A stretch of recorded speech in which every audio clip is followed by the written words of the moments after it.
আসসালামু আলাইকুম, সবাই কেমন আছেন? আশা করি সবাই ভালো আছেন। আমিও ভালো আছি। আজকে চলে আসলাম বাচ্চাদের একটি কসমেটিক জিনিস নিয়ে, যে সেটা হলো জনসন। মানে জনসনের যে লোশনগুলো আর কি, এটা তো হলো আমেরিকান একটা প্রোডাক্ট বা বাইরের প্রোডাক্ট। এটা কিন্তু আমাদের বাংলাদেশে খুবই জনপ্রিয়, বড় লোকদের জন্য বেশিরভাগ। যাদের হাতের নাগালে পায়, গরিবরা, তাদের জন্য তো এটা অনেক কিছুই। কিন্তু এটা আপনারা এটার কার্যকারিতা আমি আগে বলে দিই। এটা কার্যকারিতা হলো বাচ্চাদের গায়ের ত্বক অনেক সফট রাখে। যারা বড়লোক তাদের জন্য, যারা মিডিয়াম বড়লোক তাদের জন্য, কিন্তু যারা একদম নিম্ন শ্রেণীর মানুষ তাদের জন্য তো অনেকটা সাধ্য নেই।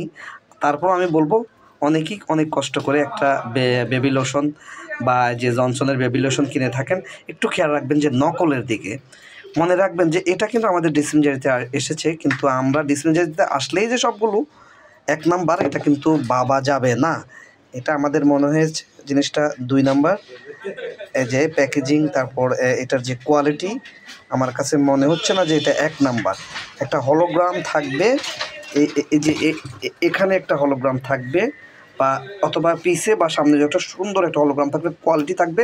একটু দয়া করে একটু কোয়ালিটি দেখে শুনে আপনি ডিসপেন্সারি বা যেখান থেকেই কিনেন, আপনি আপনার কষ্টের টাকা দিয়ে একটি বেবি লোশন কিনবেন বাচ্চার জন্য। যদি উল্টোটা হয়ে যায়, বাচ্চার ত্বক ভালো হবে কি, উল্টোটা হয়ে গেলো, ত্বক জ্বলে গেল, আশা করি একটু দেখে কিনবেন। সবসময় ভালো থাকবেন, সুস্থ থাকবেন, নিরাপদ থাকবেন। আল্লাহ হাফেজ, দেখা হবে পরের ভিডিওতে।